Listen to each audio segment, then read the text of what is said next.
te he leído decir que los abuelos deberían cobrar por cuidar de los nietos. Y entonces, evidentemente, reenvié el artículo a mis padres y demás. Nos reímos. ¿Hasta qué punto es un problema real y, en fin, significativo, grande? La cuestión de los trabajos forzados de los abuelos para con los nietos o los hijos. ¿En qué medida tú puedes pedirle a tu madre que te haga un trabajo sistemático que tú no vas a resolver con tu pareja o con tu empresa y vas a echar mano de un trabajo del cual tú estás abusando de la bondad o de la incapacidad de tu madre para decirte que no, porque no sabe? No, el imaginario de la mala madre o de la mala abuela está siempre. ¿Y cómo voy a decirle yo a mi hijo que no le voy a hacer esto? Entonces, quiero decirte, yo no lo quiero llevar al terreno de hay que cobrar, porque entonces estamos aquí peleando por una cosa que no es. Estamos hablando, yo te estoy hablando de la justicia del acto en el que tú le pides a tu madre que... Y por tanto también la responsabilización de los padres... en el sentido de que entiendan que es muy fácil pedirle a una madre que se ocupe de todo porque terminará diciendo que sí en muchas circunstancias o en muchas ocasiones, pero quizá en algunas de esas ocasiones por malas razones.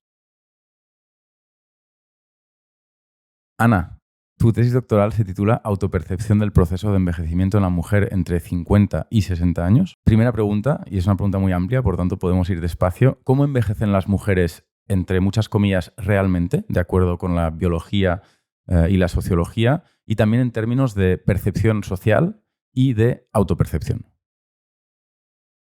Bueno, las mujeres envejecemos como cualquier ser humano, es decir, estamos en un ciclo vital y en este ciclo vital nacemos, somos adolescentes, en fin, y envejecemos desde el día que nacemos, porque es un camino de envejecimiento.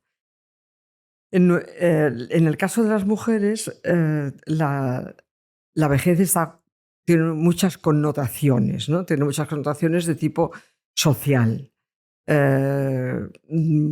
Yo siempre digo que esto está relacionado con el hecho de que bueno, las mujeres hemos accedido a la educación en los últimos 150 años, a la universidad en los últimos 115 años, y entonces las mujeres necesitábamos tener un cuerpo atractivo para poder comer, ¿no? Porque no teníamos acceso al mercado laboral, no teníamos acceso al dinero y tal. Entonces, el cuerpo de las mujeres y la capacidad reproductiva de tener criaturas eran los valores que cotizaban, ¿no? Eso de los barcos, ¿no? Las mujeres y los niños primero. Bueno, pues esto, las mujeres no por nada, sino porque eran máquinas de reproducir criaturas. Entonces, digamos, estos dos valores de capacidad reproductora y de juventud o belleza son dos valores que actualmente están que son muy poco necesarios para las mujeres. ¿En qué sentido? Pues porque las mujeres tenemos poquísimos hijos. En España tiene una tasa de natalidad más baja del mundo prácticamente, o la segunda o la tercera más baja del mundo. Y por otra parte, la belleza la necesitábamos para comer. Ahora las mujeres vamos a la universidad, trabajamos, tenemos unos resultados excelentes en todas partes, en todas las oposiciones, en todas las carreras, científicas, técnicas, las que antes se decían que eran de chicos, ¿no? Sin embargo, estos dos valores son los que han estado, digamos, marcando el miedo a la vejez, ¿no? Porque, por ejemplo, la gente decía, cuando tenía la menopausia, o la cultura decía, cuando tenías la regla por primera vez, la menarquia, ya eres mujer. Cuando no tenías la regla, ya no eres mujer. Ser mujer era ser capaz, ser fértil, ¿no? Claro, este es un valor que actualmente no tiene ningún sentido. Luego, el ser guapa o ser guapo está bien, porque más vale ser guapo que feo, y es importante y tiene muchos aspectos interesantes, pero no para comer, ¿no? Pues podemos comer siendo guapas, feas y café con leche, da igual, ¿no? Entonces, digamos que este pánico a envejecer tiene que ver con el pánico a la exclusión, ¿no? La pérdida de poder, la pérdida de elegibilidad social, ¿no?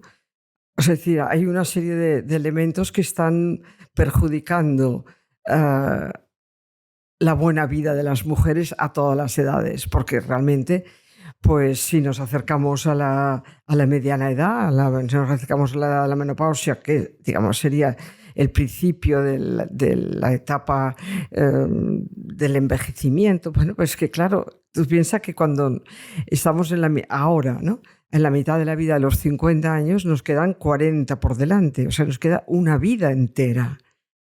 Por lo tanto, yo creo que una de las tareas más importantes en este momento es el resignificar, ¿no?, las edades, la vejez, la palabra vejez, de acuerdo con la realidad, porque antes, por ejemplo, a los 60 años nos moríamos. Ahora, a los 60 años, la gente está perfecta, está estupenda, está con una energía increíble porque le quedan 30 años por delante en bastante buen estado de salud. Yo ahora siempre digo que cuando yo hice mi tesis doctoral, que era esa autopercepción del proceso de envejecer entre 50 y 60 años, ahora no podría hacer esta franja de edad. Tendría que hacerla ahora entre los 60 y los 70 años, porque ahora tú no te puedes acercar a una mujer de 50 años y decirle cuál es su percepción de su cuerpo, de su vida, de su sentido de la vida a los 50 o 60 No sabrá años. de qué estás hablándole. Porque claro, tiene media vida por delante y media vida muy buena, porque tú fíjate que la primera vida hasta los 50, o sea, te plantas prácticamente en nuestra cultura, te plantas prácticamente hasta los 30 en una vida buena, pero una vida de reto y de no saber de búsqueda de identidad, de búsqueda de profesional, de tal y cual. Y si tienes muchísima suerte, imagínate que a los 30 te estás medio orientado, que ahora muchísima gente con 30 años, entre la situación laboral como está, y decir, no tienen tampoco los 30, es un poco pronto, ¿no? Es decir, quedarían 20 años de una buena vida, mientras que a partir de los 50 hasta los 90, al menos hasta los 80, te queda una vida estupenda, ¿no?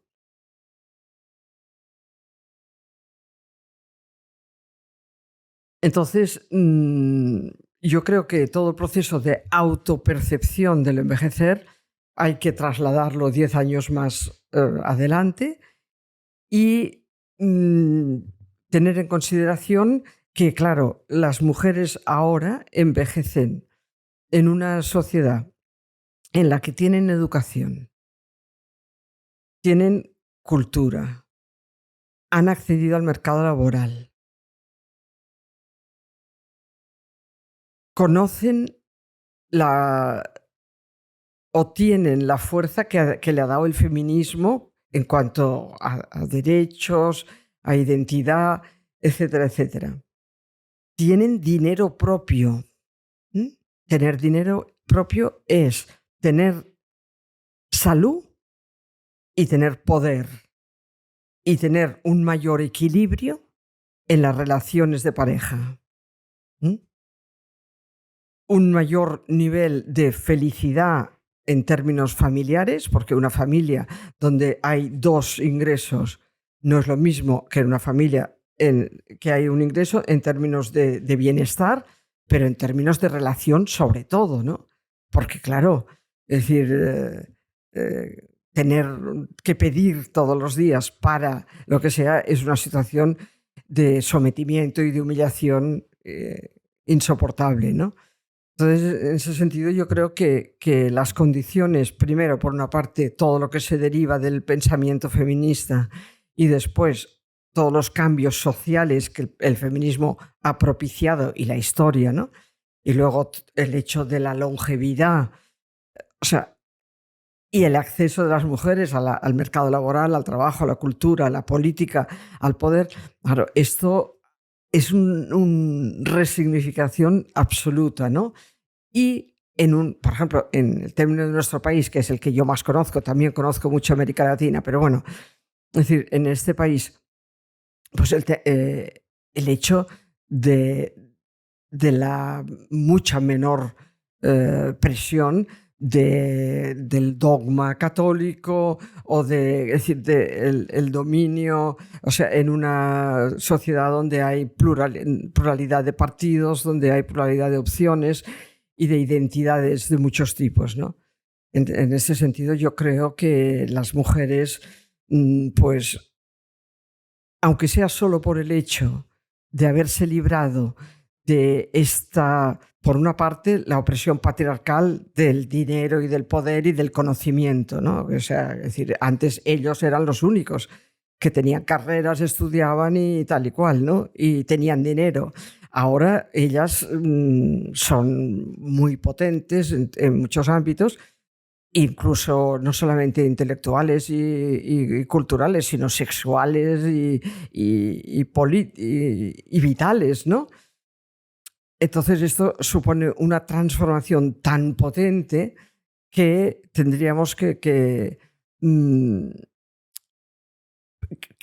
sin embargo, o sea, con todo este poderío, las mujeres siguen sufriendo horrores pensando que la menopausia las va a quitar de en medio, y que la belleza Barbie sigue siendo un valor, cuando en realidad ellas mismas saben y constatan en su propio cuerpo y en su propia vida que nada de eso es cierto. Pero, sin embargo, hay una presión comercial brutal que hace del cuerpo de las mujeres un campo de batalla y una fuente de insatisfacción, una fuente de inseguridad, una falta de poder total y absoluto y una...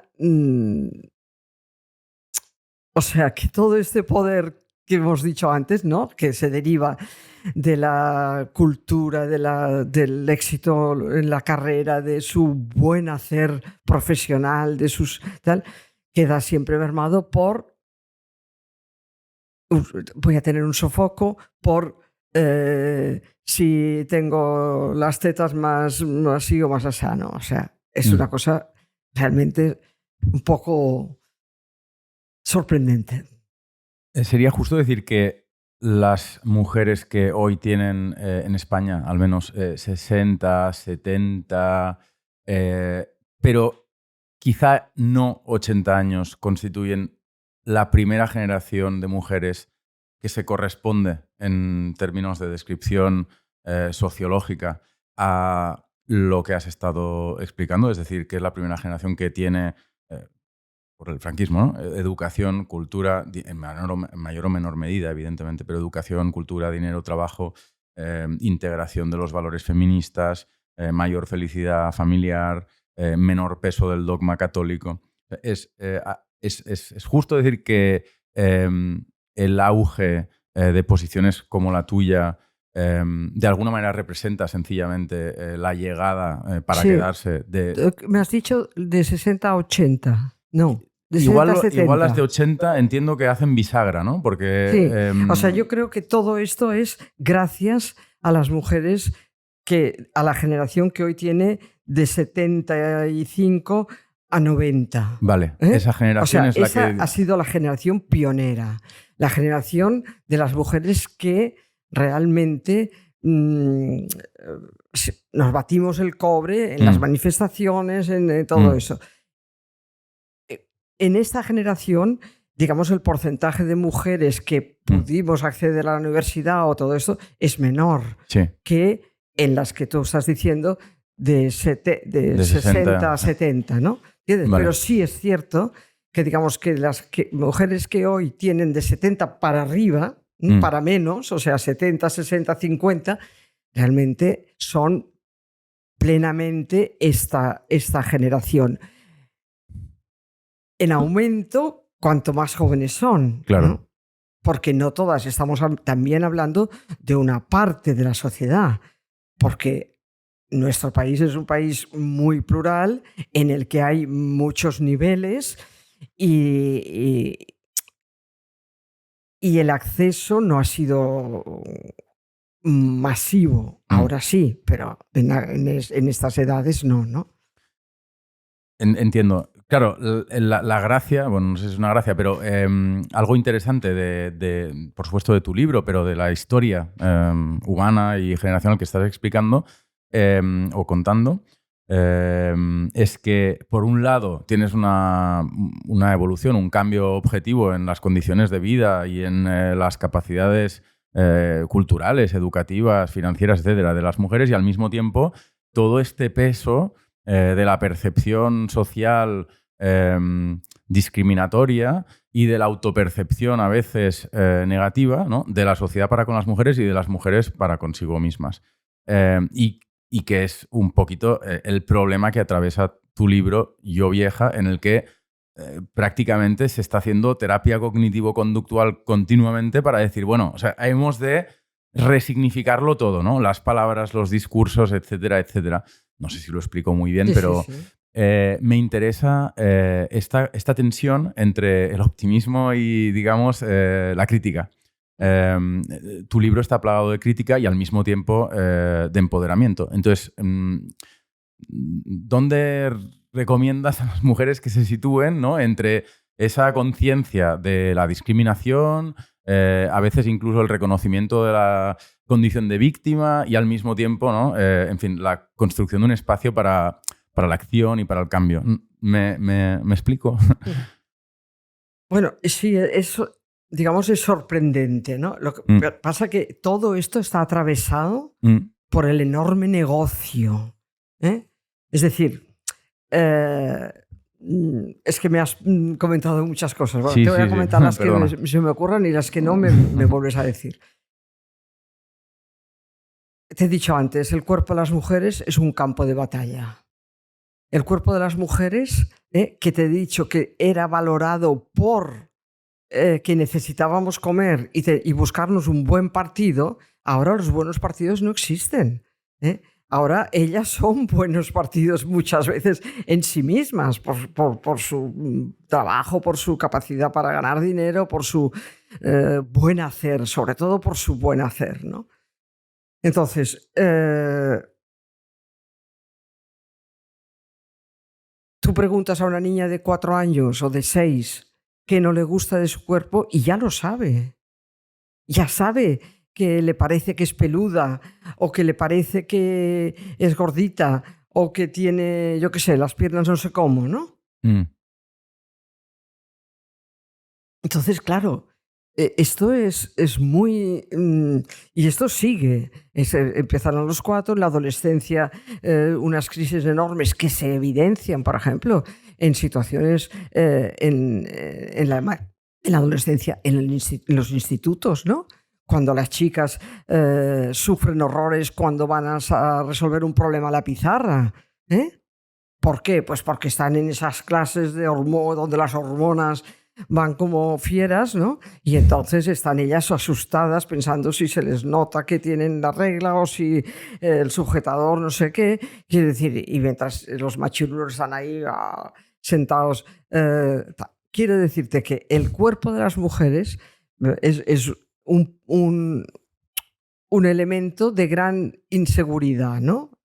Va generando mucha inseguridad, porque siempre hay el valor de la belleza como elemento de cotización, ¿no? Bien, pasado esta etapa y nos plantamos, por ejemplo, a la menopausia. En la menopausia las mujeres están en sus 50 años, alrededor de, ¿no? Más o menos. Y en esta edad son unas expertas en su materia. Son unas mujeres con gran potencial profesional, etcétera, etcétera, con una eficacia, como además estamos acostumbrados a resolver 5 cosas a la vez, las 5 las hacemos bien. Es decirte que está en un momento de progresiva autoestima profesional y personal. Pero claro, a la vez, paradójicamente, está en un declive, empieza a temer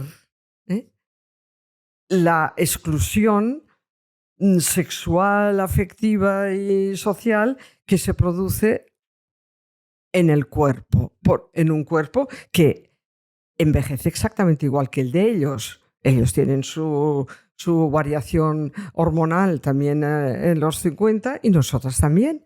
Y esta variación hormonal implica que tú tienes las hormonas que necesitas a los 20, a los 50 y a los 70. Y yo también a los 20, a los 50 y a los 70. Entonces, esto, digamos, a la vez que hay una mayor autoestima en el nivel personal, hay una baja, un descenso en la autoestima a nivel corporal.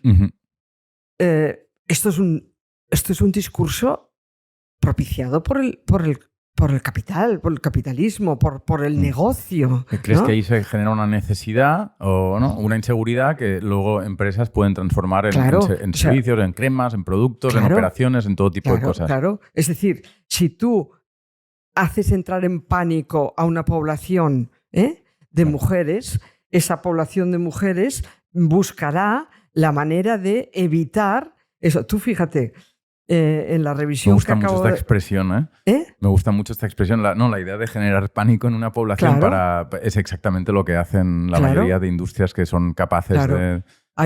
Yo en mi libro de esta revisión que he hecho ahora sobre la menopausia, en el libro hablo de la industria menopáusica, ¿no? Y la industria menopáusica es ni más ni menos que el enorme negocio que supone la menopausia para la industria médica, farmacéutica, estética, moda, etcétera, ¿no?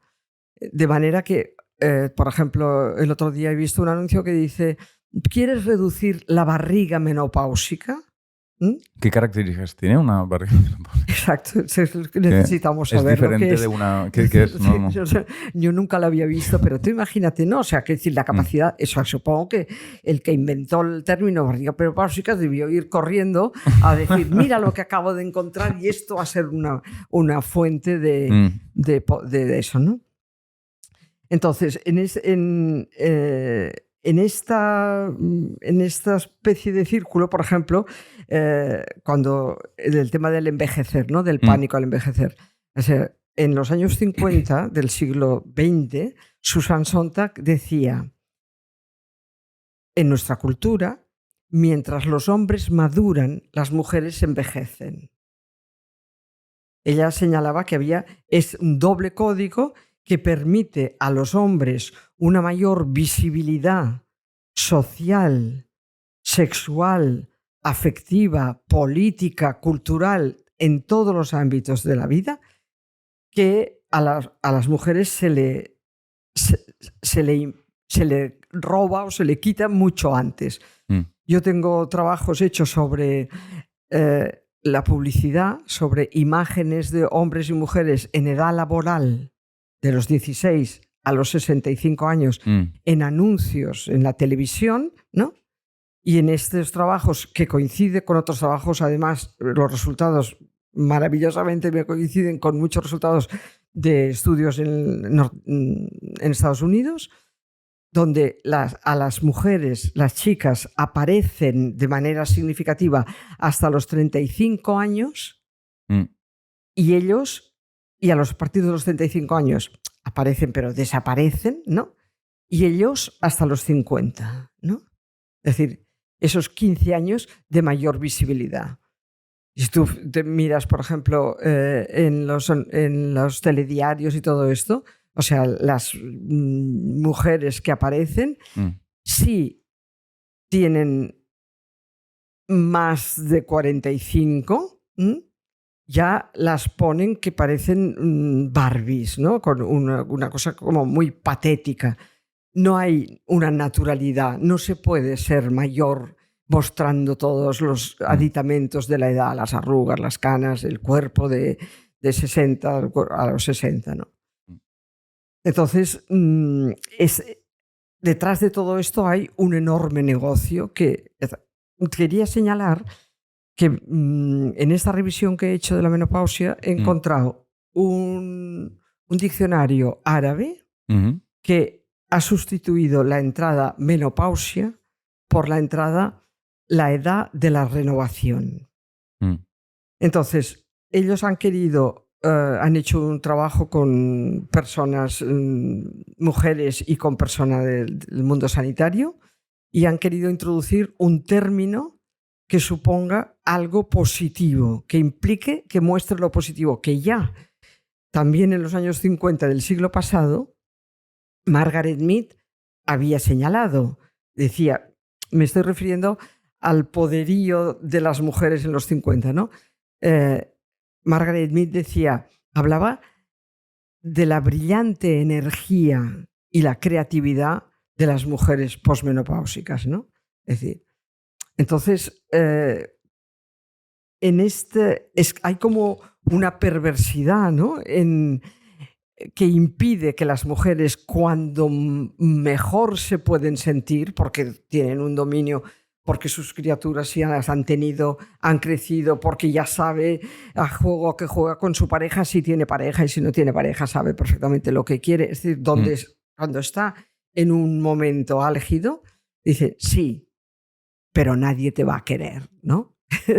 ¿Entiendes? O sea, no es así, pero, digamos, sutilmente es así. Y es una manera de bajar a las mujeres a una realidad que no es real, ¿no? Sí, es un mensaje muy, muy duro, ¿no? Haz el esfuerzo que quieras, pero nadie te va a querer. Hay un negocio que intenta generar inseguridad en las mujeres mayores o menopáusicas o posmenopáusicas para que, como nadie las va a querer, pues estas mujeres activen su tarjeta de crédito. Pero más allá del negocio, ¿crees que existe discriminación o rechazo social o cultural generalizados hacia los mayores? ¿O hacia las mayores? Sí, yo creo que sí. Yo creo que... bueno, yo soy optimista, ¿no? Quiero decirte... Yo también. No, te lo digo porque, claro, trabajar estos temas implica como tener una especie de ser inasequible al desaliento, ¿no? O sea, que estar viendo cómo pasan determinadas cosas y decir sí, pero, ¿no? O sea, bueno, pues yo creo que sí.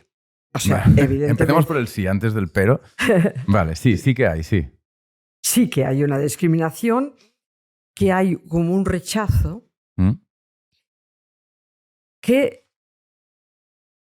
se podría corresponder a una realidad anterior,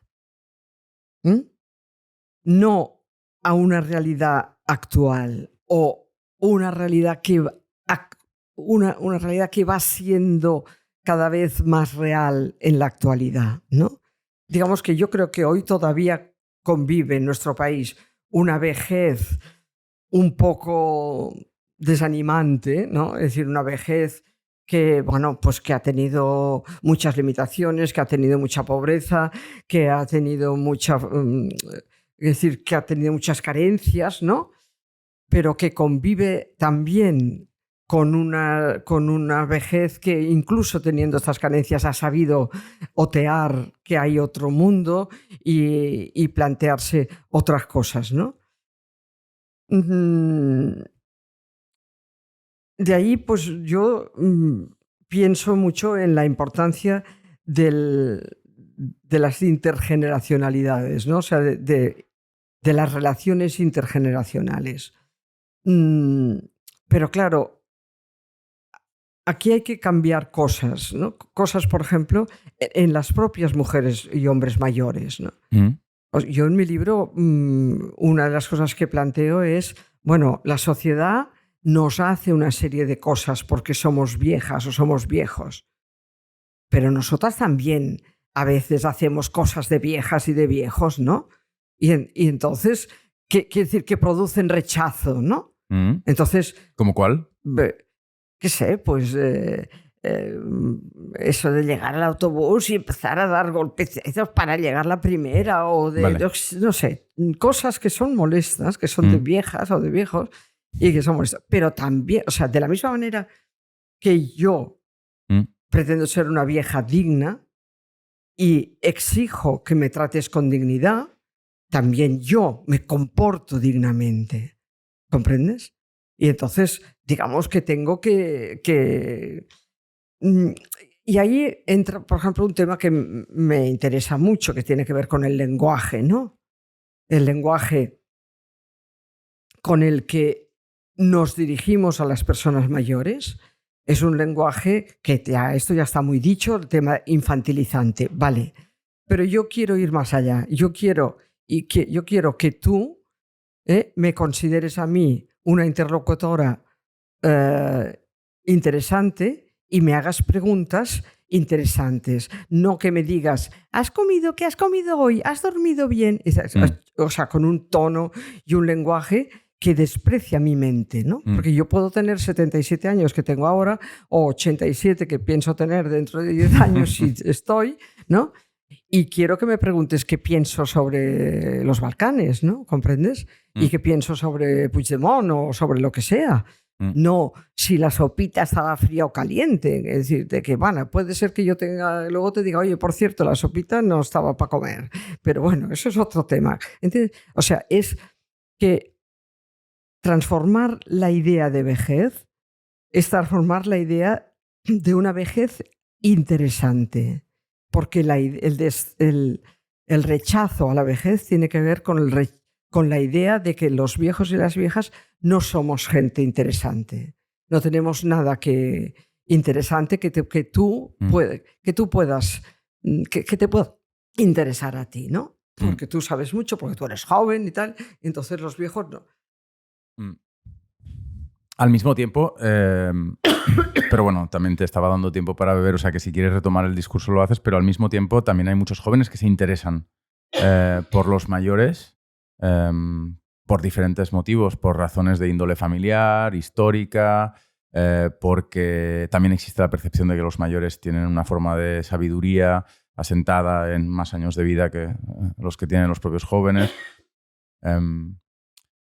Es decir, también existe el pero, ¿no? O sea, sí, rechazo y discriminación, pero tengo la sensación al menos. Sí, no, yo nada creo que sea absoluto. Quiere decir, yo creo que, por ejemplo, referente al lenguaje, cuando yo hablo de dignidad, quiero decirte que yo, como persona mayor, puedo recibir estoy recibiendo un buen trato intelectual contigo, con cualquier persona, ¿no? Claro, nadie te debe hablar de la sopita, ¿no? Claro que no. O sea, no vas a un restaurante y te dice... O sea, ¿a ti te ocurre esto? O sea, ¿a ti te hablan de la sopita? No. Es que a lo mejor tiene que ver con el momento en el que se considera que una persona es desvalida, ¿no? O deja de ser autónoma. ¿Por qué alguien le diría a otra persona... ¿Por qué le hablarían de la sopita? O sea, ¿por qué se infantiliza a los mayores? Porque no se considera que tenga nada que decirte. Vale, se infantiliza a alguien a partir del momento en que no lo reconoces como un igual. Claro. Algo así, ¿no? Como personas interesantes y como personas que te pueden aportar algo que puede ser... Yo creo que esto va cambiando, ¿no? Pero también muchas veces esto exige como exige una exigencia, una exigencia por parte de las propias personas mayores, ¿no? Es decir, porque como yo tengo una amiga que dice que la gente habla con los mayores o se relaciona con los mayores de estúpida fe, no de buena fe. De buena fe, pero tan buena que es estúpida. Es decir, yo creo que esto ocurre mucho, por ejemplo, en la sanidad, ¿no? Cuando las personas mayores van, en realidad hay como una predisposición a la amabilidad y a la cortesía, pero es una amabilidad y una cortesía que las viejas no queremos. O sea, nosotros queremos que nos digan, que nos nombren por nuestro nombre y nuestro apellido, Yo, por ejemplo, ahora soy muy militante de que para ir a la consulta médica las personas mayores no deben ir nunca acompañadas de nadie, y menos de un hijo o una hija, porque la única posibilidad que tiene o sea, si tú eres un médico y me vas a ver a mí, me vas a delante de mi hijo, ¿me vas a preguntar sobre mi sexualidad? No me vas a preguntar sobre mi sexualidad, pero es que yo te quiero. Tú eres mi médico, yo te quiero consultar sobre mi sexualidad porque tengo dolor o porque tengo no sé qué o porque deseo saber cómo tal cosa, ¿no? Entonces, hay todo un mundo de protección que es un mundo que hay que destruir o que hay que quitar, no sé, cambiar, ¿no? Que hay que cambiar. Claro, ahí está, supongo, pero entiendo que hay una tensión entre las ganas que podamos tener o que puedas tener tú de destruir ese mundo de protección y que ese mundo de protección cumple con una serie de funciones que también son importantes. Es decir, que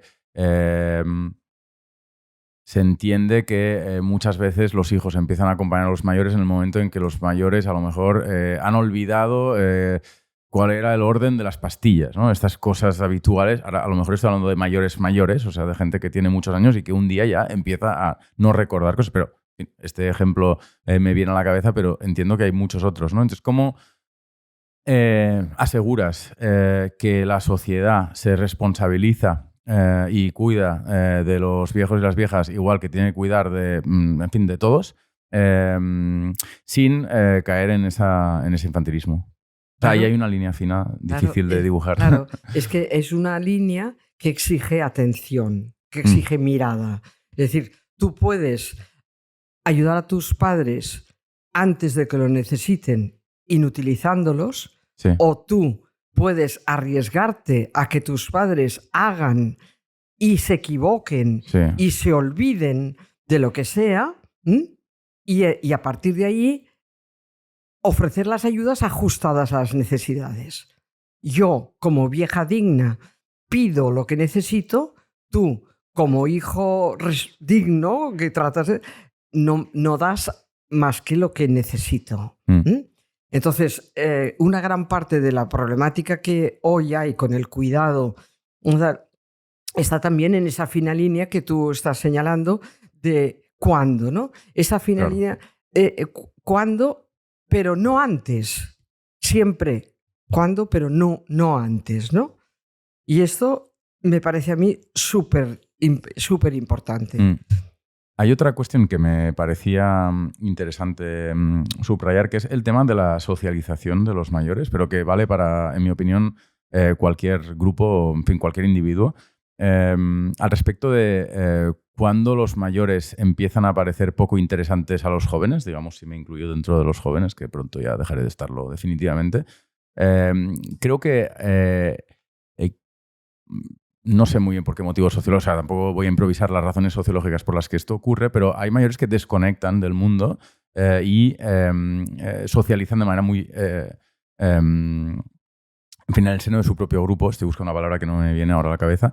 Y esto puede ocurrir en muchos otros ámbitos. Esto les pasa, pues no sé, a los católicos del Opus o a la gente obsesionada por el dinero o a los adolescentes.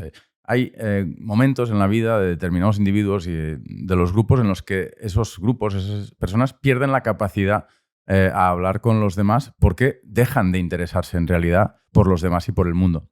No sé si me explico, pero sí. La típica jubilación en un condominio rodeado de otros jubilados y jubiladas, pues claro, al final, cuando te pones a hablar con otra persona que vive en el mundo y fuera del condominio, pues a lo mejor esa conversación resulta aburrida. Insisto, esto le puede pasar a un mayor o a una persona mayor igual que a un joven, ¿eh? Pero no sé qué piensas al respecto. Sí. Una pregunta larga. Mira, en la teoría evolutiva, en la psicología evolutiva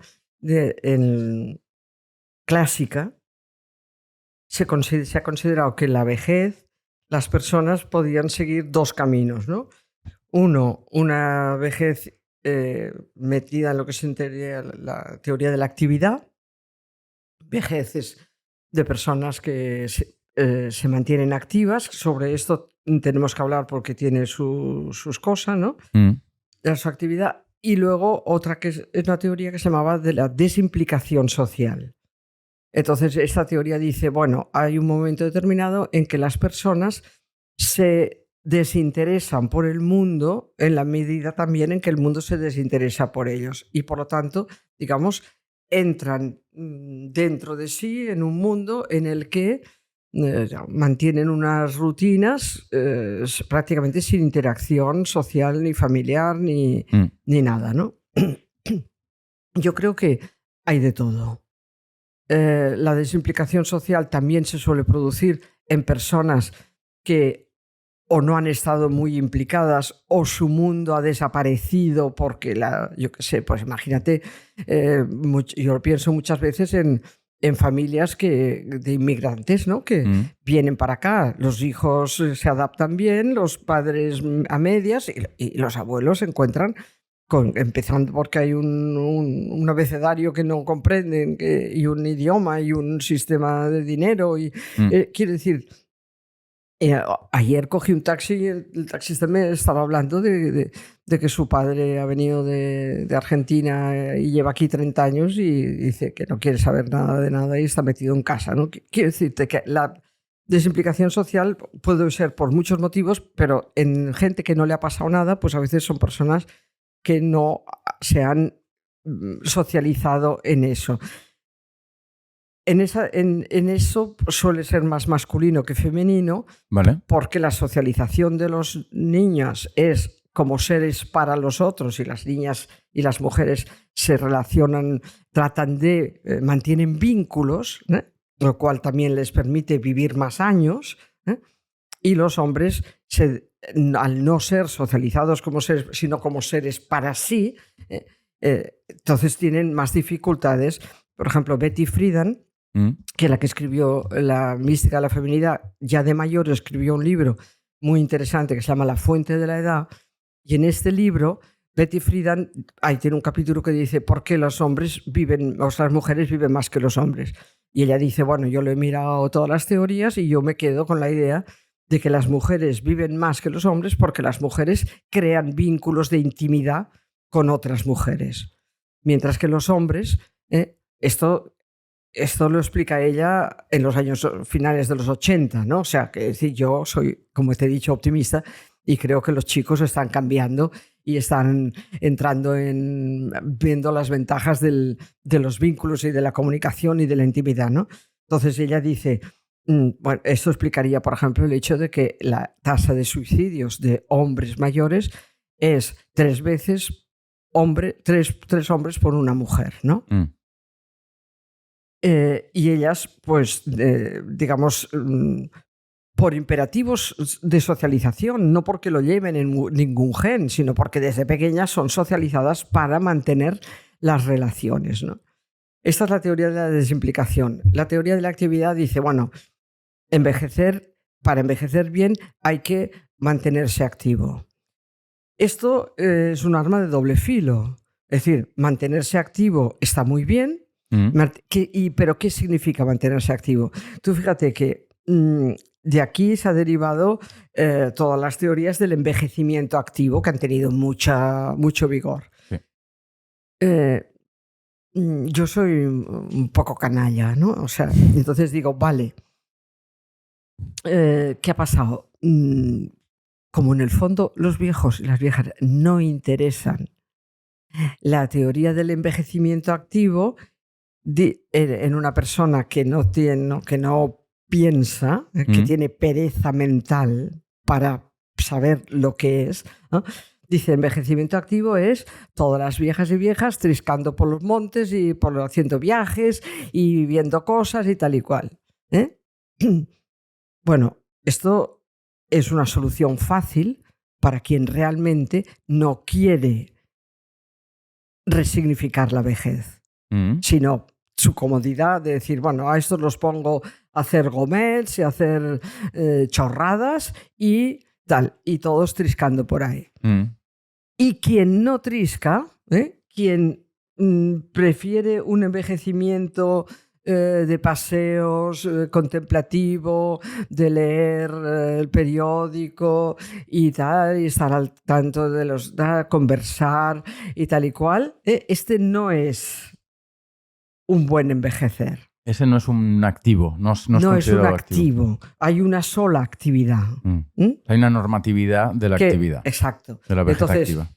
digamos, primero, que es un envejecimiento para una clase social, para una gente que tiene dinero para viajar, para no sé qué, para no sé cuántos.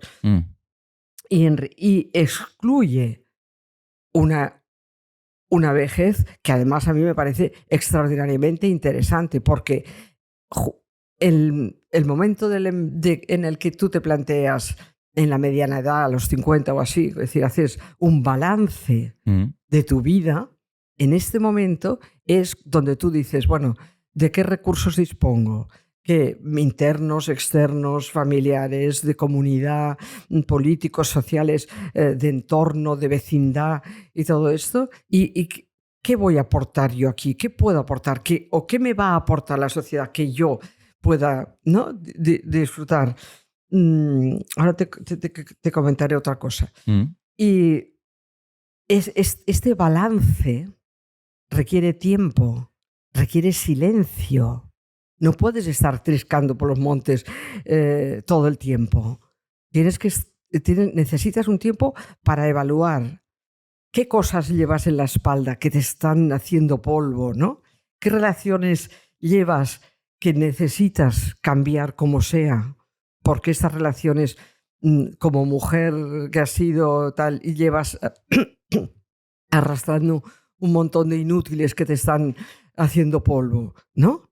Necesitas en mi libro hablo de viejas zen, ¿no? Sí. O sea, de viejas que nos liberamos de muchas de las cosas que nos han estado haciendo que vivamos muchos años, pero con peor salud percibida que los chicos, que los hombres, ¿no? Vivimos más, pero con peor salud percibida. Ah, sí, esto no lo tenía claro.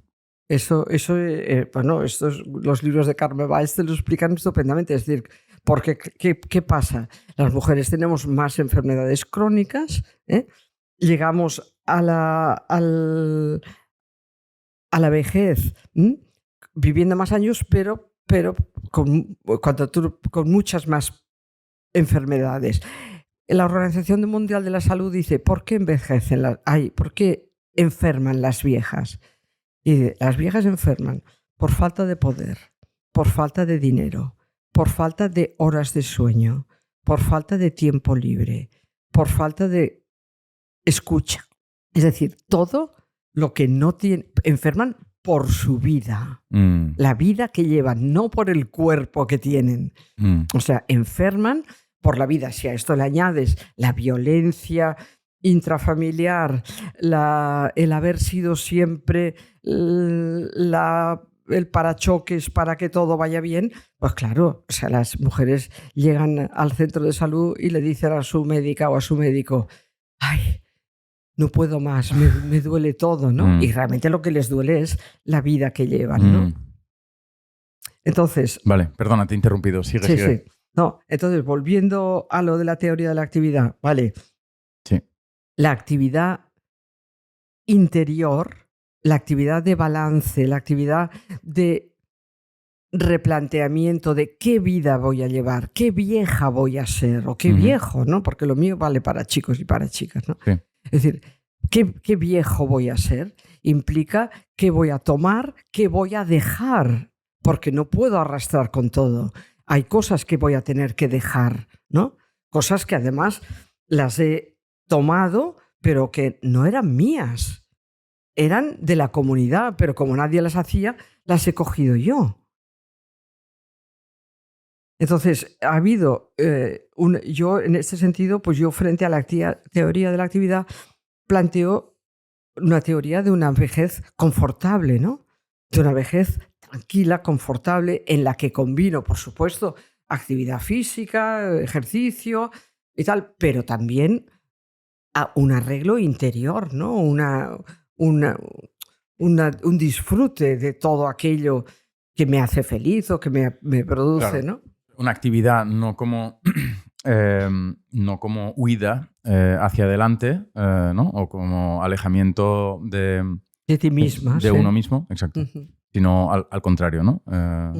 Como una oportunidad para, en fin, para lo que comentas, para la búsqueda de la libertad y de la buena vida, que por otra parte es un problema o una preocupación que tenemos todos, ¿no? Claro. No somos, entonces, para wrap up, para cerrar sobre esta cuestión de la buena vejez, en tu libro hablas largo y tendido de las claves de lo que sería una buena vejez, pero ¿cuáles son, te lo pregunto, cuáles son las claves de la buena vejez? En tu opinión, si es que tiene sentido, de nuevo, ser normativos al respecto de lo que son las claves de una buena vejez. Sí, bueno, repito que nada es normativo para nadie, ¿no? Pero bueno, hay cosas que son muy importantes. Y bueno, y tampoco vamos a dejar de hablar porque todo el mundo no se corresponda con los arquetipos, ¿no? Que es un problema que tenemos la gente de la sociología o de la filosofía, de la psicología. A veces parece que no puedes decir nada porque ostras, enseguida hay alguien que evidentemente... Dice, no, pero yo... Claro, no, es que no hablábamos de ti ni de mí, hablamos de otra cosa. Yo recuerdo una sorpresa cuando una vez con el libro del Yo Vieja, un hombre que me dijo que no hablaba de las mujeres gitanas, ¿no? Dije, no. Pues no, ciertamente no. Bien, entonces, para mí, bueno, esa cosa de 3 cosas hay en la vida, salud, dinero y amor, en realidad es muy verdad, ¿no? Es decir, entendiendo por salud, es decir, si no tienes salud, estamos fastidiados, ¿no? O sea, el cuerpo también es una lotería, es decir, la salud... a veces, pues, tu cuerpo... bueno, el cuerpo nos va avisando de cosas de vez en cuando, ¿no? Nos manda algún aviso. Pero también es verdad que es una lotería. Hay gente que ha tenido muchas enfermedades o ha tenido enfermedades muy importantes y la ha cascado por el camino, es decirte. O simplemente que tiene pequeñas cosas y que le atormentan mucho la vida. Pero bueno, yo creo que para las mujeres el poder mirar su cuerpo desde una perspectiva no de belleza, sino de salud, ¿no? De salud que implica librarse del mandato de los otros como observadores y evaluadores tuyos y de los otros como tiranos de tu trabajo, ¿no? Es decir, librarte tanto de la mirada como del deber de cuidar a los demás. O sea, entrar en un yo, esta soy yo, este es mi cuerpo, yo me miro al espejo como Ana, como un cuerpo que se habla con ella, no a través de la mirada de otros, sino de mi mirada y evalúo mis necesidades.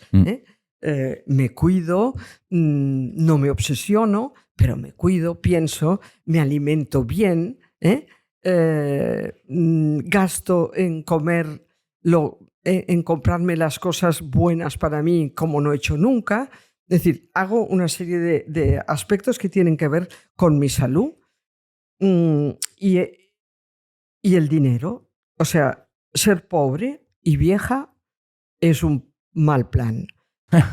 Es un plan fatal. Además, hay una relación entre pobreza y enfermedad.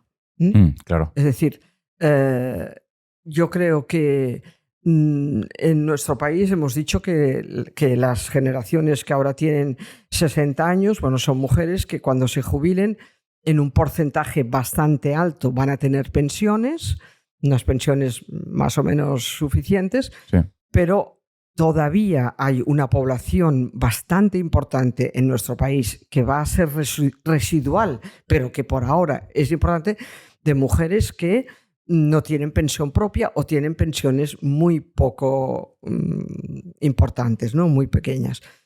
Yo creo que esto es un tema que la sociedad tiene que tomar en serio porque si todas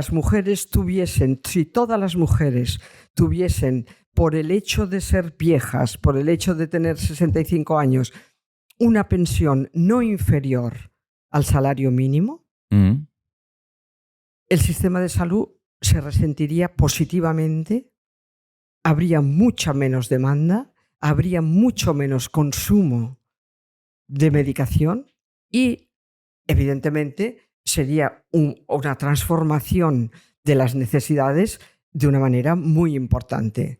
O sea, muchos menos médicos, muchos menos ansiolíticos, antidepresivos. Y además yo siempre digo que como las viejas somos tan generosas y hemos sido siempre tan salerosas, pues repartiríamos... Aquello acabaría en manos de los demás. O sea, quiere decirte que la población mejoraría en términos generales. Esto que parece una utopía, yo creo que es una necesidad de justicia ética, ¿no? Es decir, o sea, las viejas exigimos justicia, no caridad, ¿no? Porque las mujeres viejas que hoy son pobres han sostenido el mundo. Son ellas, gracias a ellas. Sus hijos han tenido trabajos, sus nietos han tenido carreras, sus nietas han podido salir. Es decir, hay una pobreza importante. De cada 5 pobres, 4 son mujeres. Está pronto dicho. ¿En España? Sí, somos... Digo, no, que a lo mejor era una estadística mundial. En todo, bueno, vale. En el mundo ya... Lo de las viejas, nosotras todavía tenemos suerte, pero es decir, en realidad la pobreza tiene nombre de mujer, ¿no? Entonces, la pobreza es absolutamente injusto que unas poblaciones que han sido las que han permitido que las otras generaciones triunfen, salgan adelante y coman bien y tengan carreras, tengan una vejez en los límites de la pobreza, ¿no? Y sin embargo, a pesar de lo que estás diciendo, hay mucha gente que pone en cuestión precisamente el gasto en pensiones, el gasto social en general, pero el gasto en pensiones en particular. Es cierto que no lo hacen para poner en cuestión la pensión de los mayores, sino más bien para reivindicar, por regla general, que la jubilación se retrase, ¿no? O sea, la derecha, en fin, tampoco quiero simplificar, pero bueno, básicamente la derecha considera que hay un problema de equilibrio presupuestario a la hora de plantear pues, la caja de la seguridad social. Y por eso se gastan el dinero de la caja de la seguridad social en otras cosas cuando están en el poder. Es decir, que la vaciaron en la época de Rajoy, ¿no? O sea que... Pero esto, además, esto es nada, es el chocolate del loro. O sea, compensar las pensiones es baratísimo. ¿Lo conoces cuantitativamente? No, pero estoy segurísima. Pero sería interesante que alguien lo mirara y lo pusiera en YouTube, en los comentarios o algo, porque sería interesante efectivamente de cuánto dinero hablamos. Pero da igual. O sea, bueno, no, es pasta. Hay que mirarlo. Da igual, porque lo que vas a ahorrar va a ser tanto que quiero decirte, vas a necesitar menos ayudas domiciliarias, porque las mujeres van a estar mejor, se van a encontrar mejor, van a ser dependientes mucho más tarde, van a consumir mucho menos visitas a las diversas especialidades de la medicina. O sea, no hay que hacer cuentas, o sea, es así. Es decirte, ¿entiendes? No, lo que me refería más a que políticamente, por así decir, no es lo mismo que cueste, no sé, 10.000 millones al año. Pero tú puedes decir, te va a costar tanto dinero pero ten en cuenta que estamos hablando de las viejas que no llegan a la pensión mínima, que son bastantes, pero no son todas las viejas. Es decir, mis amigas y yo, yo tengo 77, pues mis amigas y yo, todas tenemos la pensión máxima. Quiero decirte que hay muchas. O sea, ¿cuánto es la pensión máxima? La pensión máxima, lo que cobras, lo que te ingresan, prácticamente son 2.500. Vale. Bueno, con esto 2.500 tiras. Con esto yo vivo súper bien. Hay mucha gente que tiene un piso o varios, porque los pisos de España son de la gente mayor. Con esto vive. Yo estoy, fíjate, pidiendo un salario mínimo, que estamos hablando de 1.200 o 1.300 euros. Es decir, este es un gasto ínfimo, es un gasto pequeñito que revierte en mucho bienestar, en mucha salud. Es decir, porque claro, tú cuando tienes a personas dependientes necesitas otorgar ayudas domiciliarias, residencias, no sé qué. O sea, y aparte de todo que estamos hablando de justicia, ¿no? Sí. O sea, hay cosas que cuando digo yo que da igual, o sea, da igual primero porque sé que no es mucho dinero, hablando en cuentas del Estado, ¿no? Pero sobre todo porque me parece que es un caso, un elemento de estricta justicia, Sí. que además tiene muchas compensaciones a nivel del Estado, que ahorrará mucho dinero. El otro día hice una entrevista con un economista que se llama Juan Ramón Rayo, que considera que no es justificable ningún tipo de gasto social o relacionado con el estado del bienestar.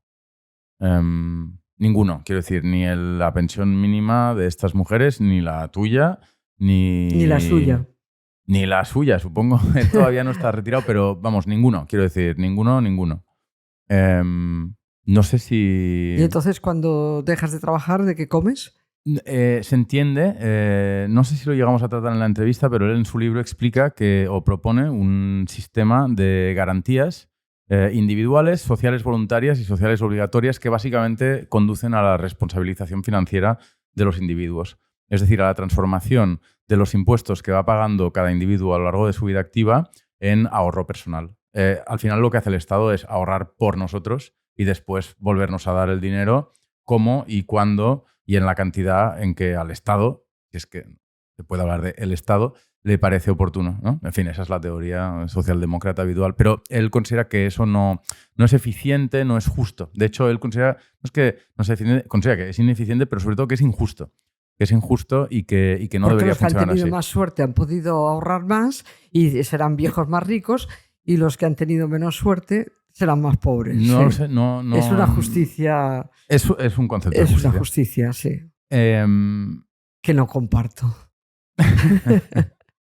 En todo caso, me gustaría preguntarte por esta pensión mínima. ¿Por qué crees que una pensión mínima para todas las viejas y todos los viejos de España... Yo los viejos no los he nombrado, ¿eh? Es verdad. Pues nos quedamos con las viejas. ¿Por qué crees que una pensión mínima, una pensión correspondiente al salario mínimo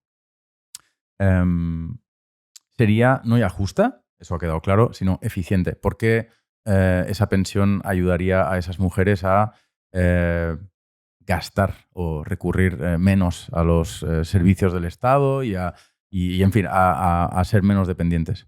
Claro, porque la pobreza... Concretamente. Porque la pobreza es invalidante, porque hay una relación, como he dicho antes, Sí, entre verdad, pobreza y enfermedad, sí. Porque la pobreza genera también tristeza, y porque evidentemente las mujeres han trabajado tanto dentro y fuera de la casa sin reconocimiento, es decir, mujeres han tenido maridos con los que han trabajado, ellas han hecho de secretarias o de enfermeras o sin título, ¿no? Y sin cotización, y luego el marido se va o desaparece o lo que sea, o no existe, y se encuentran que no tienen... Las mujeres han trabajado toda la vida, dentro y fuera de casa, y han trabajado a todas, y el mundo existe porque existen las mujeres. Este es un principio básico de justicia ética, ¿no? De justicia ética. Entonces yo creo que... y esto se transformaría en mayor salud, he dicho antes, menor asistencia médica, menores operaciones, menores no sé qué tal, mayor bienestar, menos dependencia, y evidentemente un país en el que, bueno, funcionarían las cosas estupendamente. Un país mejor, ¿no? Es que es bastante difícil entender por qué nos parecería mal que... Bueno, o sea, entiendo, ¿no? O sea, me estoy intentando pensar por qué una persona se posicionaría contra este tipo de política pública. Entiendo que la consideraría... Habría que considerar que hay mujeres que no lo merecen. Exacto, que no lo merecen. O que lo van a malgastar. Pues sí. Pues vale, no lo merecen, pues o sí, que no, habrá de todo. O que no lo necesitan, o porque sus familias tienen dinero, o ellas mismas tienen mucho patrimonio, y entonces, ¿para qué dedicar ese dinero? No lo sé, pero bueno, en fin, estoy hablando de las personas que no llegan al salario mínimo, y que, bueno, para eso están las declaraciones de las rentas y todo esto, ¿no? Quiero decir, pero da igual.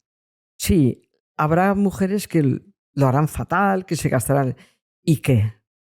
no, esto no es motivo para que el grueso del problema, o sea, tenemos derecho a hacerlo tan mal como lo hacen los tíos todos los días, o sea que no pasa nada. Yo tengo una hija y dentro de como una semana tendré otra, si todo va bien. Y te he leído decir que los abuelos deberían cobrar por cuidar de los nietos. Y entonces, evidentemente, reenvié el artículo a mis padres y demás. Nos reímos. ¿Qué papel crees que tiene que jugar una abuela en la vida de una nieta? O, en fin. Sí. Sí. Bien, sigo diciendo, no hay normas. Pero es evidente, bueno, yo creo que las abuelas son la ventana de la libertad de las nietas. Las abuelas son las personas que pueden dar alas a las nietas, mientras que los padres y las madres se pasan el tiempo poniéndoles normas que deben hacerlo, que deben poner sus normas y deben tal, las abuelas pueden ser la utopía, que es el tú puedes, ¿no? O sea, claro que los padres también pueden decir tú puedes, pero las abuelas son otro espacio en el que realmente pueden abrir las ventanas de la vida a las nietas, ¿no? Y nietos. Cuando digo esto, estoy hablando de abuelas y nietas que se relacionan no en un marco de esclavitud, es decir, no en un marco de que como tú estás trabajando y entras a las 8 de la mañana y tu pareja también, entonces tienes que salir a las 7 de casa, entonces tu madre se tiene que levantar a las 5:30 para salir a las 6, para llegar a las 7 a tu casa, para poder cuidar de tus niñas, ¿no? Entonces, y esto es, como es por amor, es gratis. Si tu madre, lo hiciera con mis hijas, cobraría. Pero como son las tuyas, es gratis. ¿Comprendes? Entonces, es esta gratuidad del amor de un trabajo. Yo no estoy hablando de que cuando vayas a ver a tu madre, vaya a ver a tus hijas, tengas tú que pagarles porque tienen la gripe y se quedan en casa. Se queda tu madre y va 3 días porque está, o 5, una semana o 2, porque tienen la gripe. Estoy hablando de llamar trabajo lo que es trabajo. Del trabajo es trabajo y el trabajo se debe cobrar, sea el que sea. Porque si tu madre no existe, esto lo resolverá alguien. Primero, tu obligación es negociar con tu pareja y negociar con tu empresa. Entonces tú tienes que negociar con tu pareja y con tu empresa y tu pareja con su empresa y ver cómo podéis resolver este asunto. Y el asunto sistemático, este asunto no puede ser gratuito. Aquí también estamos las viejas que decimos, ay, a mí no me importa cómo son las niñas, a mí me encanta y tal y cual. Bien, pero eso tiene... Todo tiene cosas buenas y malas. También, por ejemplo, hay estudios que demuestran que las viejas que hacen a veces trabajos desde sistemático que les arruinan la salud, sin embargo, pierden peso y aprenden a comer mejor y con más horario, es decir, que también tiene sus pequeñas ventajas. Pero, en fin, yo estoy hablando del abuso, ¿no? Yo creo que este es un tema que no tienen que plantear los abuelos y abuelas, sino que tienen que plantear los hijos y las hijas. Son los hijos y las hijas que tienen que decirle, mira, yo voy a pagar esto por este servicio. ¿A ti te apetece? ¿Te conviene? Porque claro, puede ser que a mí me convenga hacerlo. Claro. Entonces me convenga porque yo tengo una pensión miserable porque todavía no han aplicado la ley Ana Freixas y entonces me conviene. Y digo, claro. Sí, yo te lo hago. ¿Entiendes? Pero es los hijos los que tienen que... No soy yo la que tengo que decirte, oye, esto hay que pagarlo, ¿no? Sí, entiendo. Es la solución fácil, ¿no? En lugar de enfrentarte a la pareja, al jefe o en lugar de renunciar a consumir por uno mismo, etcétera, etcétera. En lugar de, bueno, pues vas a ver a tu madre. El chollo gratuito. Y ya está, ¿no? Que lo haga ella. Que para algo lo ha hecho toda la vida, claro. Gratis. Y además le encanta. Sin pensión. Y además le encanta. Además esto da sentido a su vida. Lo cual, por otra parte, es cierto. O sea, por otra parte... Pero es patético.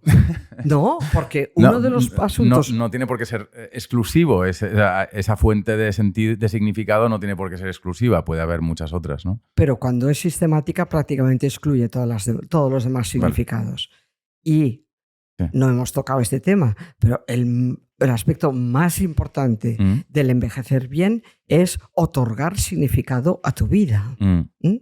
Sí, lo hemos comentado por encima cuando pensábamos en qué tipo de viejo soy o quiero ser, pero vamos, desarrollalo si quieres. No, que lo más importante es qué vieja voy a ser, qué vieja quiero ser y qué sentido voy a dar a mi vida. Ahora que he dejado de trabajar remuneradamente en no sé dónde, ahora que no tengo pareja o ahora que no he tenido nunca o ahora que, yo qué sé, es decir, cómo voy a canalizar mis energías, mi sabiduría. Antes te he dicho, te iba a decir algo. Es decir, hay un concepto de Erickson que es la generatividad.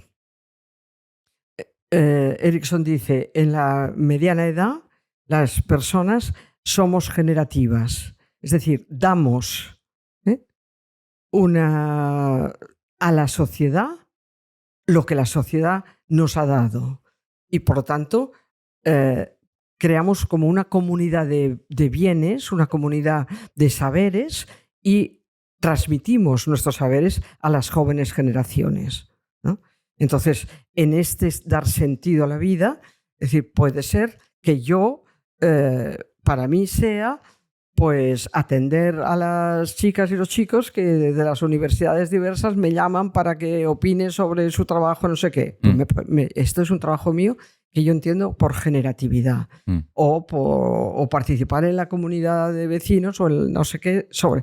Es decir, ese poder transmitir y ese que tu vida tenga sentido, que tú te levantes por la mañana pensando hoy voy a hacer esto, o voy a leer sobre tal cosa, o quiero conocer más o quiero pasear por el Jardins de Costa de Llobera, yo qué sé, ¿no? Es decir... en todo caso, debe ser una cuestión muy delicada la de la relación entre abuelos, padres, nietos, en muchas... Es que no lo sé. ¿Cuál es la sociología justamente? ¿Hasta qué punto es un problema real y... en fin, significativo, grande, la cuestión de los trabajos forzados de los abuelos para con los nietos o los hijos? Bueno, no sé muy bien lo que me quieres decir, pero... Pues si quieres lo vuelvo a intentar. La cuestión de si los abuelos y las abuelas o las abuelas tienen que cobrar o no por cuidar de los nietos, entiendo que... tendrá que ver con que identificas que existe un problema real y significativo al respecto en nuestra sociedad. Quizá el problema está mal planteado cuando decimos tienen que cobrar o no, porque estamos centrando en el cobrar. Y yo lo quiero centrar en la justicia. Sí. Es decir, en qué medida tú puedes pedirle a tu madre que te haga un trabajo sistemático que tú no vas a resolver con tu pareja o con tu empresa, ni tu pareja tampoco lo va a resolver con su pareja. Y vas a echar mano de un trabajo del cual tú estás abusando de la bondad o de la incapacidad de tu madre para decirte que no, porque no sabe. No, el imaginario de la mala madre o de la mala abuela está siempre. ¿Y cómo voy a decirle yo a mi hijo que no le voy a hacer esto?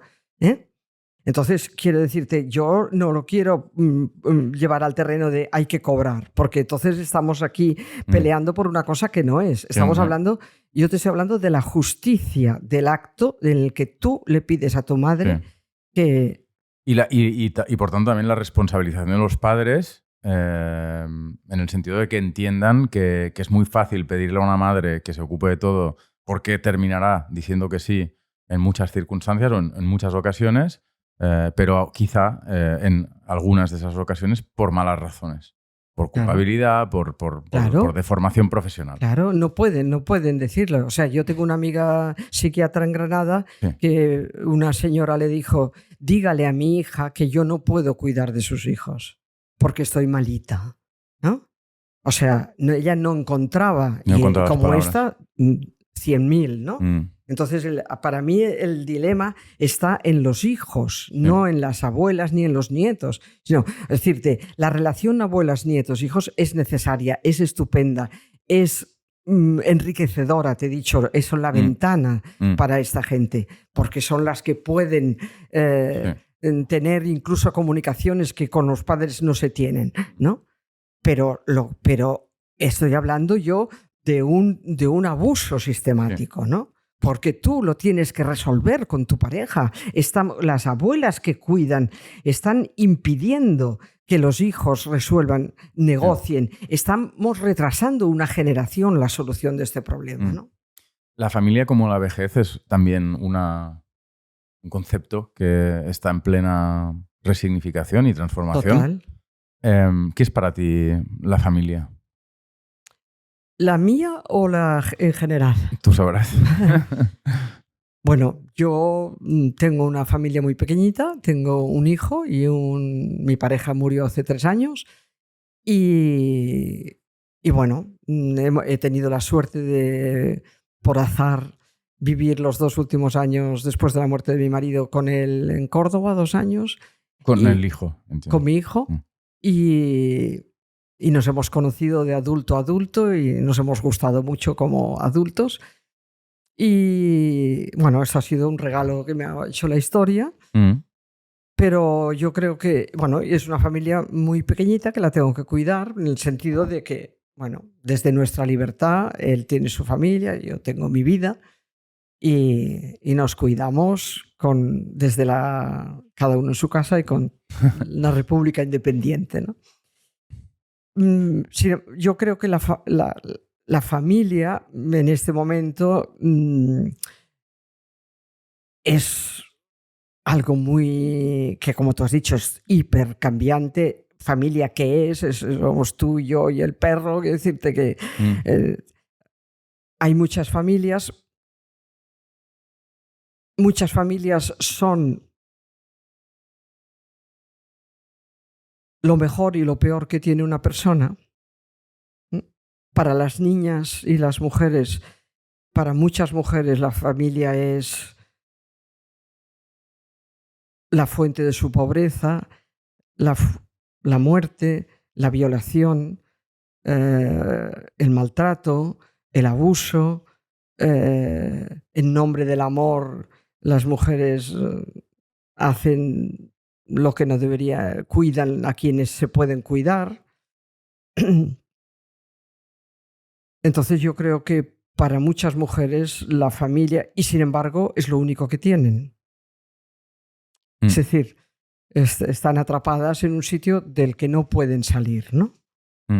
Muchas de las viejas, el otro día he dado una conferencia en el CSSB sobre el tema de las viejas en las familias, las viejas que han cuidado toda la vida y que no tienen que las cuide, ¿no? O sea, que cuando están ya mayores no tienen que las cuide y, bueno. Entonces, esas cuidadoras sin contrapartida, la familia, en ese sentido, pues, para mí la familia es la comunidad que tú creas con las personas que tú quieres, ¿no? Que no hace falta que vivas con ellas ni nada. Son las personas que sabes que te cuidarán cuando necesites, que ya te han cuidado cuando las has necesitado, a quienes tú has cuidado cuando han necesitado, ¿no? Entonces, yo creo que el mundo en este sentido, nuestra sociedad está cambiando hacia unas familias de elección, pero sigo pensando que para las niñas es un territorio minado, ¿no? La familia es una comunidad de cuidados, pero entiendo que una comunidad de cuidados que debe tener alguna característica específica, porque también, no sé, Barcelona es una comunidad de cuidados en cierto sentido. Sí, bueno, yo creo que... ¿Hay alguna especificidad? ¿Qué especificidad tendría el concepto de familia como comunidad? Es que es lo que creo que hay que buscarle uno. Yo creo que esto es lo que está cambiando, ¿no? Es decir, yo creo que es esa comunidad de personas que, que se eligen, ¿no? Se eligen en cuidadoras unas de otras, aunque no vivan en el mismo techo, ¿no? ¿Mm? Porque vivir en el mismo techo no es una garantía de cuidado, al menos para muchas de las viejas, ¿no? Claro. ¿Mm? Fíjate que hace muchísimos años el país sacó una noticia en la que, bueno, un estudio en el que decía, preguntaba a hombres y mujeres mayores quién las iba a cuidar cuando fueran mayores. Sí. Ellos lo tenían todo claro. Siempre había una madre, una mujer, una hija, una hermana, una que iba a cuidarlas, y ellas, bueno, tenían algunas ideas, pero había un nivel muy alto, un porcentaje muy alto de mujeres que no sabían quién las iba a cuidar, ¿no? Este es un problema grave, el abandono de los mayores en sus versiones light y bestia. ¿Está extendido el problema en España? Bueno, no soy socióloga, no lo sé. Lo que sí sé es que, bueno, hay en España y en toda Europa, ¿eh? Es decir, en Suecia hay un departamento, un ayuntamiento de, no sé, la capital, en el que para ir a los apartamentos, a los pisos donde hay muerto gente sola, ¿no? O sea, hay una película que se llama El modelo sueco del amor, que te quedas de palo y ves un poco esto, y es un poco a dónde vamos. Por ejemplo, yo me encanta asociaciones como Radars aquí en Barcelona, ¿no? Donde piensan, bueno, a personas que alguien está pendiente de si estás viva o no, ¿no? Vi una película en la que dos viejas que vivían una frente a otra, la señal de que estaban vivas es que subían la persiana, ¿no? Si por la mañana no había subido la persiana, había que ir porque te había pasado algo, ¿no? Entonces, eso, claro, vamos cada vez a vivimos más solas, más Yo, por ejemplo, por la noche no dejo puesta la llave en la puerta, porque pienso, bueno, si tienen que venir a buscarme, no podrán. No podrán entrar, tendrán que tirar la puerta, lo cual sería efectivamente, la gente vive cada vez más sola, o sea, más allá de la comunidad de afectos que puedan crear, concretamente, que a nivel de pisos, mucha gente vive sola. ¿Esto es una cuestión que deba preocuparnos? Yo creo que hay muchas iniciativas ahora en las que la gente quiere vivir en su casa. Si tu casa se va despoblando, pues la solución para muchas personas no es meter en tu casa a alguien más porque es tu casa, porque es tu espacio, porque no te apetece compartir todos los días y a todas las horas con alguien que no. Entonces, es como un proceso bastante natural, ¿no? Lo importante es gente, por ejemplo, eso, que vive en pisos cercanos, que compra un piso grande y lo parte en tres, como unas amigas mías, ¿no? Puedo decirte, y entonces tienen puertas, pero cada una está en su casa. Entonces, estas pequeñas espacios que te dan la garantía de que en caso de necesidad puedes fácilmente recurrir o la comunidad identificar que tú no estás en funcionamiento. Entonces esto es importante crearlo, es importante ver que vamos a una sociedad cada vez más individualista y menos, ¿no? Es decir, las muchísimas... antes nuestras familias, la gente pues vivía, hombres, mujeres, familias y otra familia, tal y cual. Ahora las familias, uno se ha separado, se vive solo, el otro no sé qué, el otro no se ha casado, la otra viaja por el mundo, el otro está...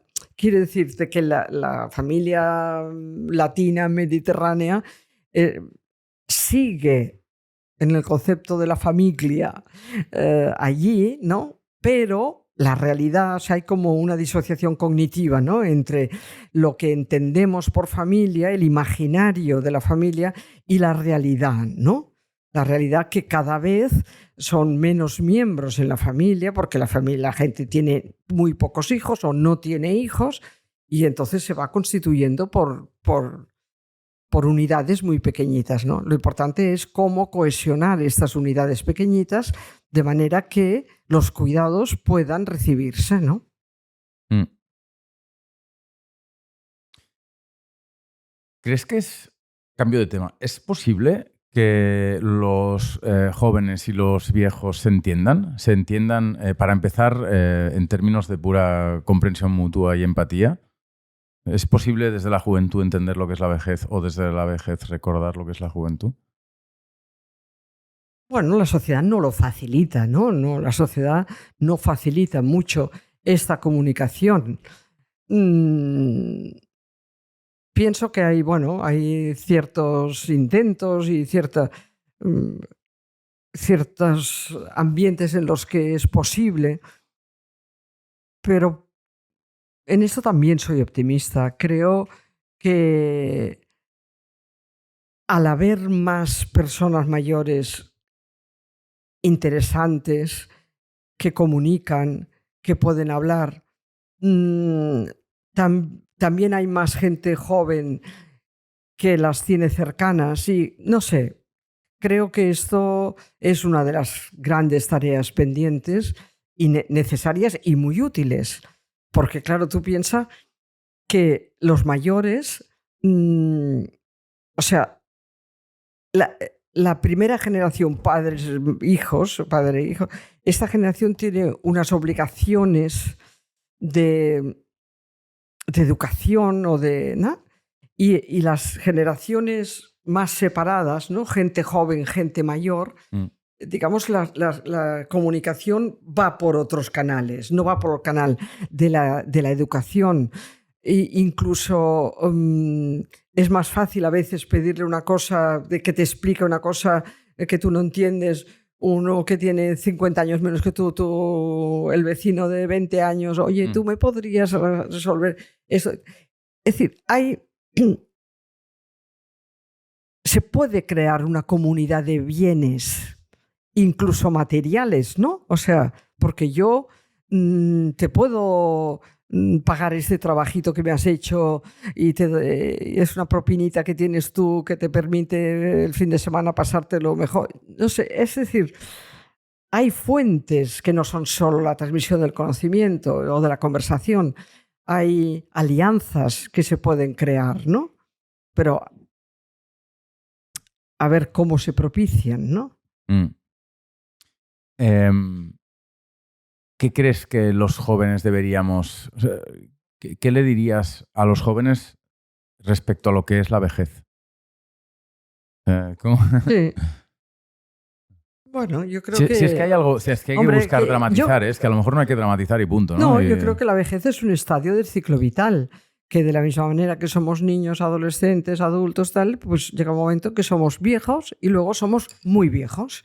Es decir, porque la vejez, si tú abarcas de 65 a 90, pues evidentemente no es lo mismo tener 65, 70, 75 que tener 98. O sea que tu cuerpo no está igual, ¿no? Entonces, bueno, pues somos viejos y luego somos muy viejos y que la suerte es llegar a ser muy viejo y estar bien, no palmarla por el camino. Pero no les dirías ni respeta a tus mayores, ni intenta entender tal cosa, ni tal otra, ni lee tal libro. Respétate tú, respeta tu mente, respeta la mente de los demás y tú también serás viejo y querrás que te traten bien. ¿Cómo fue tu relación con los viejos durante tu juventud? ¿Y cómo es hoy tu relación con los jóvenes? Con los viejos yo tengo... O las viejas, ¿eh? Siempre digo los viejos, pero sí, porque tú siempre dices las viejas. Yo no he tenido muchas viejas a mi alrededor en familia porque mi madre murió cuando yo tenía 20 años y mi abuela murió cuando yo tenía 25, así que tampoco he tenido mucha relación, pero sí he tenido relación con... yo me fui a vivir a Córdoba, ¿no? Y entonces he tenido relación a través de mis trabajos, las he conocido y luego he mantenido la amistad y mis cuñadas también. Toda una generación de mujeres que tienen 20 años más que yo. No son muchos. Pero bueno, han sido bastante modelos, ¿no? Por ejemplo, yo ahora tengo 77 y mi máximo modelo es una mujer que vive en Madrid y que tiene 96, que ha vivido en Córdoba siempre. Y es una persona que, bueno, que sabe más de la política internacional y nacional que tú y que yo juntas, ¿no? O sea que, entonces, bueno, para mí, gracias a mi tesis doctoral, porque yo la tesis la hice con 30 años, preguntando a mujeres que tenían 20 y 30 años más que yo, ¿no? Y con las cuales he hecho muchos trabajos y con las que he mantenido relaciones ya de amistad y de café y de viajes y de todo, ¿no? Entonces, para mí ha sido muy iluminador. Así como también tengo una relación muy potente con mis alumnas, ¿no? Y alumnos. Con mis alumnas y alumnos he tenido muy buenísimas amistades. Mis alumnos que hoy tienen 45 y alumnas, algunas las considero mis amigas y mis confidentes, ¿no? En este sentido, bueno, he tenido mucha suerte, ¿no? Me queda alguna pregunta más esparcida por el cuestionario. Hay una que tiene que ver con la sexualidad en la madurez de las mujeres, que es uno de los temas que has trabajado más y sobre el que hablas muy bien en tus 2 libros, al menos los que yo he podido leer. Y me gustaría que, si te parece bien, nos explicaras un poco cómo es esa sexualidad, qué diferencias hay primero entre la sexualidad en los hombres y en las mujeres y eventualmente cómo evoluciona la sexualidad de las mujeres durante la madurez. Mira, históricamente, y volviendo al tema anterior de la reproducción, pues se consideraba que la menopausia implicaba el fin de la sexualidad. Claro, implica el fin de la sexualidad reproductiva. Ahí que se producía? Se producían 2 hechos. Uno, los hombres decían, buscaban parejas más jóvenes para tener más hijos o para reavivar su sexualidad alicaída, que empieza a esa edad a no ser tan maravillosa como quisieran. Y por otra parte, ellas, que muchas veces, hartas de una sexualidad aburrida con un señor que le ofrece un programa ABC y que ellas ya lo saben y que además no han disfrutado porque no tenían una educación para la sexualidad, etcétera, etcétera, ellas aprovechan y dicen yo ya no sirvo y cierro el chiringuito de la sexualidad, ¿no? Esa, digamos, es una formulación un poco clásica, pero bueno, ha sido así, ¿no?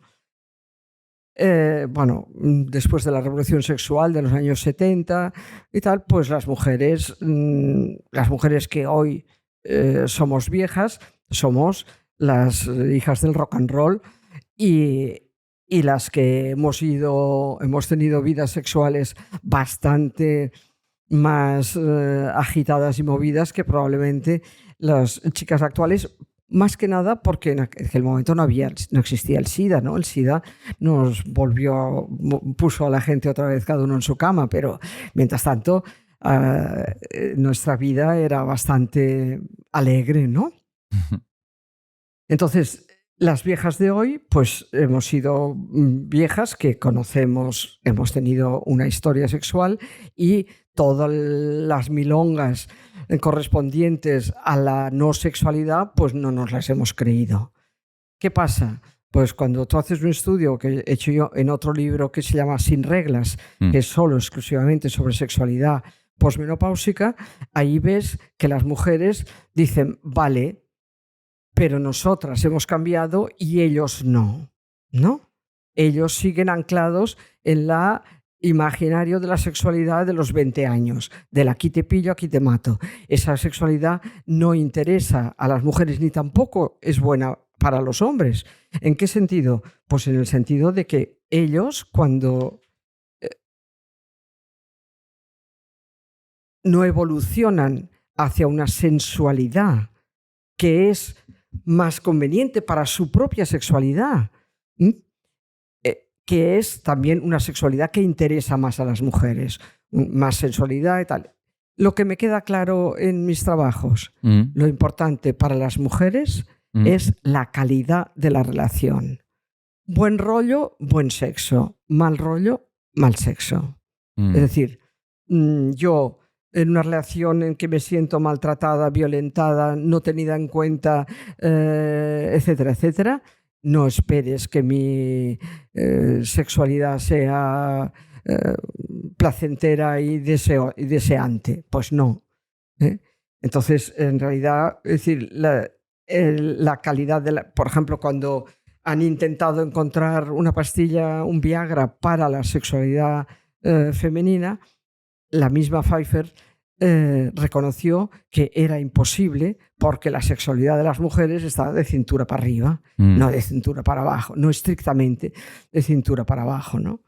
Entonces, claro, es decir, entonces la única pastilla que han creado es una especie de pastilla que es como una especie de antidepresivo y que además tienes que firmar que conoces todos los inconvenientes para tomártela. Así que mejor un buen rollo que semejante. ¿Hasta qué punto el mundo te parece, a ti que has estado estudiando a las mujeres y su envejecimiento y otras cuestiones durante tanto tiempo, androcéntrico? Bueno, empezando por la propia psicología, pero en general, terminando por el mundo general. Este es un mundo de hombres, ¿no? No hace falta más que tú abres el periódico y mira las fotos, ¿no? Las mujeres siempre o no están, o están en las esquinas, o tienen un hombre que les pasa la mano por encima, ¿no? O sea que, es decir, la pregunta siempre es, ¿dónde están las mujeres? Tú cualquier cosa, cualquier noticia, cualquier cosa, pregunta, ¿dónde están las mujeres, no? Las mujeres están limpiando, curando, atendiendo, consolando, cargando, limpiando. Allí están las mujeres, ¿no? O están teniendo grandes ideas y tal, al lado de hombres que se las hacen propias, ¿no? Muy bien, Ana. Hemos estado mucho rato. No sé si hay alguna cuestión que a ti te apetezca tratar, pero por mi parte estaríamos. Y terminamos siempre el podcast con una pregunta que no sé si te la he dicho antes, creo que no, que es la siguiente. ¿A quién te parecería interesante invitar a este podcast para hablar un rato? ¿A quién te parecería interesante que invitáramos a este podcast? Bueno, pues, ¿a quién nos recomiendas que traigamos más adelante? Carmen Valls, ¿la conoces? Karma Valls. Me parece una persona súper interesante. Vale, Karma Valls. Vale. Pues Ana, muchísimas gracias y de verdad muchísimas gracias por haber venido y que vaya bien. Hasta la próxima. ARPA Talks es un podcast de conversaciones con expertos creado por ARPA Editores, una editorial independiente centrada en la divulgación del conocimiento y la construcción de un debate público plural y de calidad. Tenemos varias líneas de publicación: pensamiento contemporáneo, historia, divulgación científica, psicología, libro de empresa y también clásicos de la literatura universal de toda la vida. También tenemos una escuela online de escritura y publicación de libros, ARPA School, creada para compartir nuestro conocimiento del mundo del libro con el mayor número de gente posible. Para más información, visita nuestro sitio web arpaeditores.com. Nos vemos en el próximo episodio.